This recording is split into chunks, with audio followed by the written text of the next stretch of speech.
The lactic acid myth. I biked so hard for so long that the lactic acid in my quads blew up my quads and caused me to stop. What do you have to say about that, Sam? Lactic acid is not why you're slowing down. You didn't feel what I felt. You didn't feel it. You have not gone as hard as me. You didn't feel it. You're talking about the feeling. So tell me, the feeling. What's You don't what's get the it. feeling? I'm going to stop you right there. You don't get it. All right. That's what we're talking about today, everybody. It seems you would think it was outdated, and if you don't think it's outdated, then maybe you'll learn something today. It's a common phrase. People think that lactic acid buildup will stop them from performing and stop them from continuing in some type of exercise. We even heard it on the Olympics. I forgot in our little discussion before this, we were hearing them talk about Michael Phelps being able to, battle lactic acid better. That's just not true. There's no, I don't even want to go into that either. But lactic acid or lactate does not cause muscle soreness or fatigue. This is a common misconception. That was my note on what we're going to talk about today. Because a lot of people think that, the lactic acid buildup. I'm sore for 3 more days. And it's because I have lactic acid in my muscles. I don't hear that one as much anymore, but definitely heard it a lot growing up. And that's just not true either. Any broad thoughts before we get started? Yeah, I was going to say, to my knowledge, the origin of lactic acid being a cause of fatigue happened, I think, the late 1800s, early 1900s. I thought it was like the 1920s. Are you talking about the frog study? No, I was talking about stag, like deer.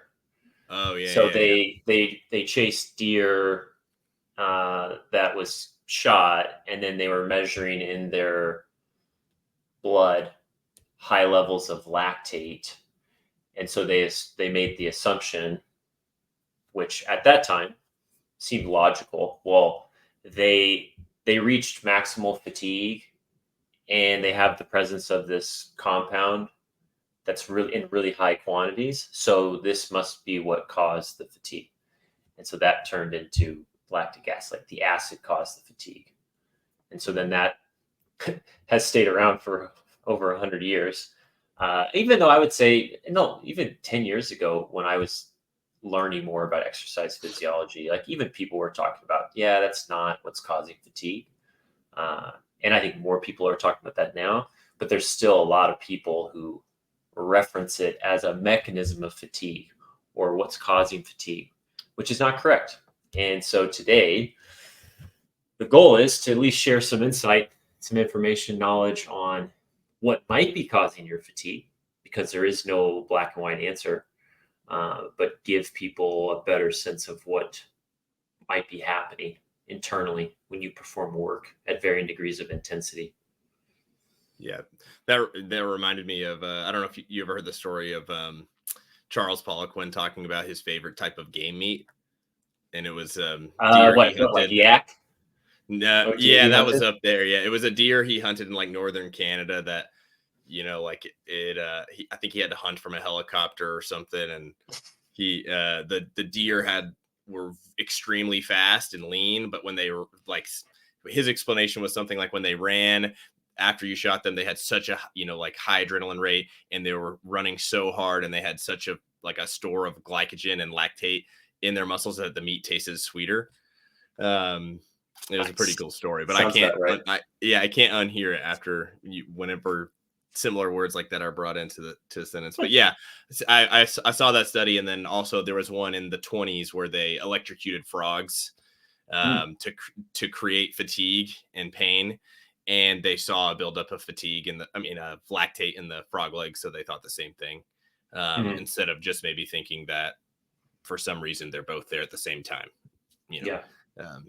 So yeah, like Sam said, we're gonna just give you some information, and hopefully it kind of lets you, you can digest it, and it leads you to a roadmap to where you understand why it's not the lactic acid that's causing the fatigue and pain. So yeah, let's talk about, I think it's good to know what is lactate threshold, because that's also a commonly used term when people are, I'm training to improve my lactate threshold. I train at lactate threshold. I was at lactate threshold, and then I just crossed over it. So then I had to stop. But basically lactate threshold. Well, hold on. I think we're cart before the horse. I think we should first explain what lactate is. Okay. Yeah. And then how it interplays with work, because that would be more logical. So. Okay, yeah. So lactate is always being produced at rest. We're always got it, but as we always have it, but as we exercise and as we increase intensity, more lactate will appear in our body. So what is the lactate? Yeah. So, lactate's a fuel source that's created, and as intensity rises, so there's a threshold where, let me take one step back. We're producing it as we're talking right now. We produce it when we're sitting down to have a meal. It's just at very, very low levels, and we're able to clear it as we produce it. So it can get uptaked and cleared out of the bloodstream. When we reach a certain point, we are unable to clear it fast enough. And so a really great analogy, which a colleague of ours has used, we're going to use Costco. That's the analogy. I'm going to use Costco. So when Costco was first developed in, say, the 60s or 70s, they probably had 5 checkout stands, maybe 4, and they could probably handle 50 customers an hour, maybe, like to keep the flow of people coming in, getting their groceries, people going out. Like, it was very smooth, and there weren't any backups or buildups. If that number went from 50 an hour to 100, you would now have people waiting in line, not a lot of space in the store to move around. It's starting to get congested. Like, we're not clearing the carts, the bystanders fast enough, or the customers. You fast forward to 2024 Costco, the one here in Scottsdale. There's 30 lines. There's probably 1,000 people an hour. I'm just making that up, that go through the store, and it's smooth, it's efficient, it's getting cleared hour after hour after hour every day. I think it's open 7 days a week. It is. That's what happens in training, is you raise the ability to clear more and more lactate from your system as you go faster and faster and faster. So that's essentially the lactate threshold. The threshold being, in the 1970s Costco store, more than 50 was the limit. That's the threshold. When we go above 50, now there's a greater presence in the blood because we're not clearing it in the muscle and the mitochondria fast enough. Fast forward to 2024, you now have 30 checkout stands. You can handle 20x what you did, 70 years ago. And that's one of the main adaptations you want in endurance training, because the farther up you can push your lactate threshold, more work is sustainable, more work is repeatable, and you can, of course, accumulate a lot more training volume and recover really well from it.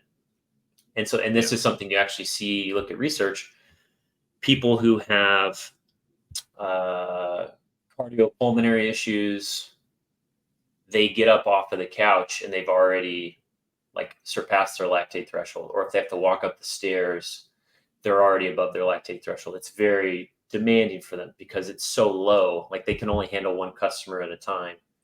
And going up a flight of stairs is equivalent to 50 customers at a time. Mm-hmm. So in training, you are trying to push that up, especially inside of endurance training, which of course is relevant to what we're talking about on a weekly or a show basis. That's the lactate threshold, is the point at which you see what's the word I'm looking for? You see an inflection point with the accumulation of it in the blood. That's it. Mm-hmm. You can still work and you can still maintain a sustainable rate of work. It doesn't mean you're going to now reach fatigue soon thereafter. It's just showing us that clearance in the muscle has been surpassed, and now we're seeing a buildup in the blood. But that can stabilize. That won't keep rising necessarily. It depends how intensive the activity is.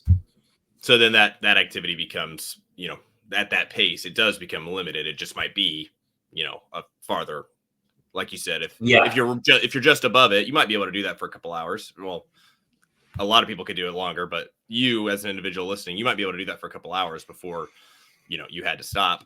But the higher you get above it, exactly, the less time you have to do at that pace. Without getting into further details around different thresholds in physiology, there is a point where it won't stabilize. So you have that initial inflection point, lactate threshold. It starts going up. Then it can stabilize if that pace is kind of maintained, but you have an elevated level. But if the pace increases, you will reach a certain threshold, your critical power, critical speed, critical torque, where it'll keep going up until you reach a VO2 max. If you can reach a VO2 max in that activity, you could actually reach fatigue before you reach it if the activity is not developed enough. So burpees. Yeah. Or like if you've never rode before and then you got on the rower, it's like you won't be able to drive your system to a maximum. You'll reach a muscular limitation. Versaclimber. Yeah, Versaclimber too. Yeah.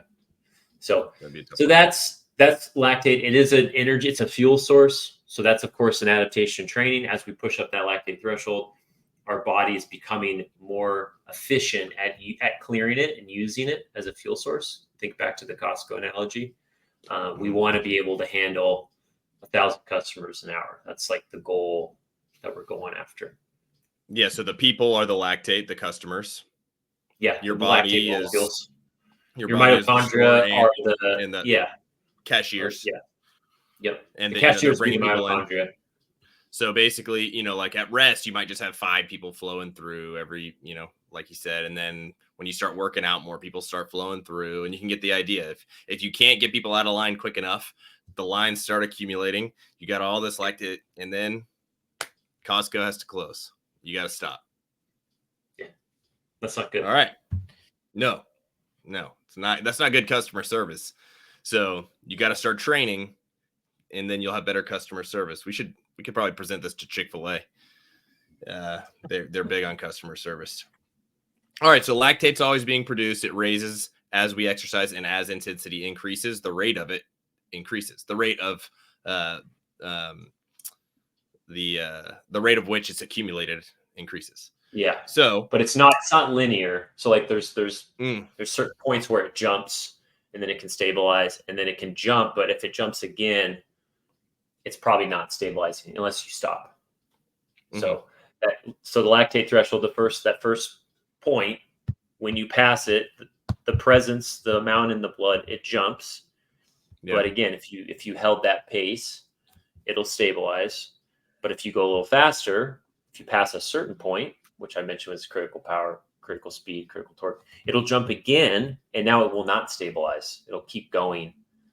And if you keep exercising, you'll reach task failure, or you'll reach a VO2 max, and you'll peak most likely your lactate levels also, because you're just like, it's accumulating because you're just creating a lot of it because the intensity is so high. But it's not causing fatigue. It's not the reason you're getting fatigue or you're feeling pain or discomfort in your legs, your lungs. Yeah. And the pump in the muscle is not lactic acid. No. Causing the pump. You don't have acid. You could, if that were the case, then we probably could puncture it and drain it, and then you could keep going. That would. Well, there is a lot of blood. There's a lot of blood there. Yes. Most likely. Yeah. There's a lot of blood, but. Okay. So like you said, lactate is a fuel source. So lactate is energy. Once we produce the lactate, it's transported. It can be, it's transported to the heart, the liver, and other muscle tissues. Yes. And that's used as fuel. So you're working out, the accumulation rises. It's got to go somewhere. It's got to be transported. And we have to break it down to use it as fuel, to make it into ATP or into glycogen. Yeah. So that's the process of what's happening. And as the lactate threshold increases, your ability to leverage that energy goes up. Like that's the whole point. So like if your threshold's really low, like the person I mentioned who can't walk up the flight of stairs, those organs aren't going to be able to use that energy source very well. So they'll just have to cease exercise, like they have to rest. So as you become more fit, cardiovascularly fit, fit on a muscle at a muscle level, you can move the lactate around to different organs. At a certain point, you can, of course, send it to the liver where it can be turned into glucose and it can be used as a fuel source. So there's these adaptations that you're trying to make on a cellular level that turn it into an asset, not a liability. So that's what you're getting at. Yeah, like you said, the liver can create it into glucose, and then the heart can use it. The heart can use it as a fuel source to make ATP. And then the shuttle system, which you kind of alluded to as well, is it can go into a different muscle group. Mm-hmm. So there's a lot of ways it can be used. So the body Yeah. wants to use it. The body likes the lactate. Yes. Obviously, like we've said, as you get more fatigued and as you do higher rates, you're getting more tired, and then you have more lactate, which is a big part of the big misconception. People are like, okay, well, then it has to be the lactate. But that's just not true. And that's what we're getting to. Okay, so what is going to hinder the speed? Do you want to add something? No, yeah, I was just to say the lactate shuttle. I don't know if it's a hypothesis anymore. Maybe it is like an agreed upon system in the body. Was proposed by George Brooks. So George Brooks is probably one of the lead researchers of the last 60 years in this domain. He was probably he's at Berkeley. You can look up a lot of his papers on lactate. That was probably the first academic I crossed paths with in reading who spoke about lactate as a fuel source and as something that is beneficial. And so I would suggest you go look him up if you're interested in learning more about this, especially from a physiological lens. But that was one of the first real interesting, I would say eureka or aha moments was the lactate shuttle hypothesis. That's what it was called, where you're working at really intensive, unsustainable rates and you create a lot of lactate because you can't clear it all, but your body can develop the ability to take that excess and shift it to other muscles that aren't necessarily being worked. And those muscles can use it as fuel. And so there's like this very efficient system going on to allow you to keep working at these high rates. And so that's it's a super interesting process inside of the body. Yeah. Dr. Andy Galpin references him a lot. As he should. The guy's like the pioneer of it all. Yeah. I think he has a bunch. I don't know about a bunch, but I think he has some like physiology textbooks, and he's got a lot of people look to him as kind of the well read, well not published, monarch, but tip of the spear. He's well versed and has done a lot of work. Yeah, his name will come up. If you just start reading stuff, and if it's anything scientific, you'll see his name kind of just plugged in somewhere at the bottom of that page. So Sam, I'm working out. I have a lot of lactate building up. Why can't I just keep clearing it? Why can't I just get rid of it? I'm going at 140 row pace for 20 minutes. Why can't I just keep holding it? Why doesn't my body just keep clearing it and making more fuel? Well, you're asking two different questions. Why can't you hold the row pace? That's a different question versus why can't you clear the lactate? A leading question. Yeah. So why can't my body just keep creating more and more fuel for me so I can just keep using it and keep working out? Because you're working at a rate that's unsustainable. So if you want to keep working out, then the work rate has to be a sustainable metabolic rate. Otherwise, you're going to reach task failure or VO2 max. So holding a 140 for 20 minutes, why can't you do that? That's because it's not a sustainable work rate. Like you will reach failure before you get to 20 minutes holding that pace. So it's not the lactic acid. No, it's not the lactic acid, which we'll get to that. because that has to do with fatigue. The clearance, because you were also asking about that. So again, back to the analogy. The analogy is great, as it's a very rough idea, but it works really well in like conceptually thinking about it. If you're not clearing it fast, it's because you don't have enough cashiers open, and the cashiers are mitochondria. So you have to build mitochondrial density. Those are the, I'm sure everybody knows this, the powerhouse of the cell. Like you could probably survey 100 people who are between the ages of 25 and 35. Oh, yeah. And in the United States, you could ask them, when you hear mitochondria, what do you think of? And I would bet good money they're going to be like the powerhouse of the cell. And that's what everybody learns in grade school.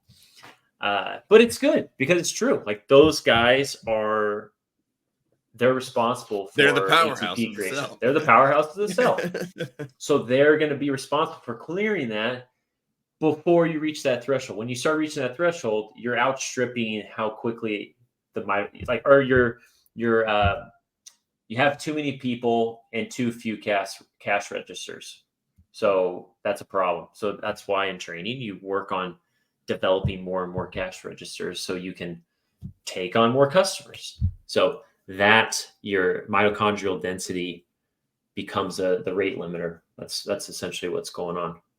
Yeah. So in layman's terms, like if your muscle isn't strong enough to lift up the weight, like it just can't do it until it gets stronger. Mm-hmm. So like the mitochondria have to improve, become more efficient, and they can multiply. Like they have to replicate. You need more of them. Like you need more in the cell, like in the actual, you just need more units. Mm-hmm. You got to create more units of them. And a little side note, that another reason why like you can't just raise your lactate threshold and for running, and it would just make you better at burpees. Yeah, there could be some carryover just with overall fitness, but not due to that mechanism. Mm-hmm. But like your fitness has gotten better, so you might have better overall fitness that would partially play a role in the burpees, but that's not like the direct reason why you're going to get better at burpees because your lactate threshold went up. Because like Kipchoge, his lactate threshold's like over 80% of his VO2 max, and he's not going to be like the world champion in burpees. But his like very few people have a lactate threshold that high relative to their maximum. So yeah, guy's crazy. Specificity. It's that don't forget about specificity. Okay, so then another reason why you might not be able to clear it, or you might start fatiguing more, you have less blood flow. Mm-hmm. So that also means less transport. You can't clear as much out because the blood's not flowing in and out as quickly, or maybe more blood isn't just getting there either, and not bringing more nutrients, more fuel, which is a good segue, I guess, or not even segue, just a note that us talking about training and endurance training, you had brought up the roads, improving the roads and the highways, and improve. So the longer you can supply blood, the longer you can do an intense exercise with less restriction of blood flow, the better you'll perform. Maybe it's not as direct as that, but that is going to improve your ability to do that. So that's another area you could improve as well. Yes. I just like that analogy a lot. Yeah. If you haven't heard that, we'll probably have an episode coming out again one day. I'll just do it just quick. The analogy being that one of the main adaptations that you're trying to gain for training, especially endurance training, is think of your city center as your heart, and the roads that, actually, the highways leading away from the city center are your arteries, and then the roads that go to the little towns and communities outside of the city center are your capillary beds. And so through training, you're trying to build more roads to get to the city centers, or sorry, not the city centers, but the little towns, because that's where your muscles, your cells are that are going to power the work you're going to do. And the more roads you have to those cities, those towns, you're going to get more blood flow, which means more nutrients, more oxygen to the working muscles. You can work and clear byproducts. You can, build more mitochondria, so on and so forth. So That's the other great analogy. Okay. Another reason why we can't clear it quicker, or the speed of clearance isn't fast enough compared to the accumulation, is when lactate is produced. It's accompanied by hydrogen ions, which lower our pH, making it more acidic. I know this is going to now sound like it's the acid, it's the lactic acid, but it's not. And that will disrupt the enzyme function that is helping you clear the lactate. So you can think of them maybe as vandals inside the Costco that is bothering the cashiers. So they're having to slow down a little bit. Maybe that's not the best, but it's just, they're disrupting things and it's causing slower work rate. Yeah. So now we have faster accumulation. This is the key, is when you've passed that lactate threshold, because now not all of that is getting cleared by the mitochondria, and so you're getting a buildup of hydrogen ions, which are protons, and that's your pH is decreasing, so the acidity of your cells, your muscles, is going down. So think of like 7.0 being basic, and then you're getting into the 6s, the 5s, even maybe. Yeah, definitely, and that's going to impair enzyme function. That's going to tie into the feeling you're getting in the muscle. You get a lot of like burn and pain. There's a change in the pH at the muscle level, and that's going to cause some disruptions in how your muscles are working. Did you say key on purpose because enzyme is lock and key mechanism? Because I think if you surveyed those same people, at least 70% of them, the ones that were listening, if you said, all right, now word association enzyme, they're going to say lock and key. Yeah, probably. Maybe I did that unconsciously. Yeah. It's well, deep I in heard there. it. Yeah, it's deep for me. Okay. All right. So now we've kind of figured out a little more about lactate. We use it as a fuel. We have to clear it. When we clear it, we use it again as fuel. As we get too much, our work rate is, we can. And as we increase work rate, we are increasing the amount of lactate that is accumulated. So then why are we getting fatigued? And if it's not the lactate, if it's not the lactic acid, what is it? Yeah. Well, fatigue's very interesting. It's not black and white. There's a lot of things going on. I would say a really good resource is another researcher named Roger Anoka, and he's a big researcher in fatigue, and he has a great paper called Translating. Hold on, let me look this up and make sure I get Translating Fatigue to Human Performance. That's what it is. Translating Fatigue to Human Performance. Really great paper where he presents his idea of fatigue, that there's two components to it that branch off. So think of it like a decision tree. You have like fatigue, and then you have one branch, which is perceived fatigability, and then you have performance fatigability. And this is the bifurcation, the SAT word of the day, is a byproduct of the level of intensity you're working at. So back to our thresholds we talked about.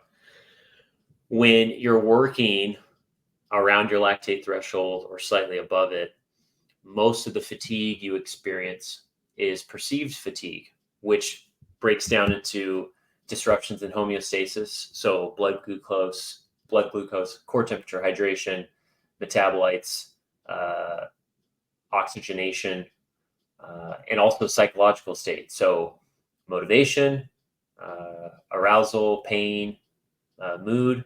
If you've been running for 3 hours, you're going to, possibly have fits of like, do I want to keep running or do I want to stop? Like your motivation is going to wane as you do more and more work. And so that's going to influence your fatigue. So it's more perceptual because, like we talked about, if you're operating around lactate threshold or slightly above it, you're operating at sustainable metabolic rates. So you can keep performing the activity, assuming you're getting fuel in, because if you're working for multiple hours, you're going to need some exogenous carbohydrates, glucose, because you're going to run through it. but most of it is perceived. Like you're perceptually losing your grip with the activity. In comparison to performance fatigue, now you're looking at contractile function. So the force capacity of the muscle, blood flow, metabolism and byproducts, calcium, kinetics. And then you're also looking at muscle activation. So you have the motor neurons, afferent feedback, voluntary activation, like these components that are integral to the activation of the actual muscle is starting to break down. So think about if you're doing a bike sprint for 90 seconds at a like near maximal effort, more of the fatigue you're experiencing falls into the performance fatigue bucket. There's changes in the contractile function of the muscle. There's changes in the way the muscle can produce force, and there's less change perceptually. Like, yeah, it's uncomfortable, but the noticing of it being uncomfortable is not the reason why you're either slowing down or you can't go faster. Like your muscles have just, there's a limit to how much they're going to do because you're operating in this unsustainable realm of intensity. And those are the components that are going to be the main driver of why you're fatiguing. So those two components are really important: perceived fatigability, performance fatigability. And the main dividing line between the two, back to our keywords we're using here, is activities below and above your critical power, which is your maximal sustainable metabolic rate. So when you're below that, most of the fatigue you're experiencing is perceived. There's some performance, but it's very, very light, very small. And then when you get above critical power and you're working at unsustainable rates, the majority of it is performance fatigability. So that's an important distinction that can help influence what you're doing in training, how you're thinking about what you're designing. And it also is a nice segue towards, well, let's explore more about why or how does pain influence fatigue? Like, where does pain come into this? What's going on with pain, which is, of course, a very extensive topic in and of itself.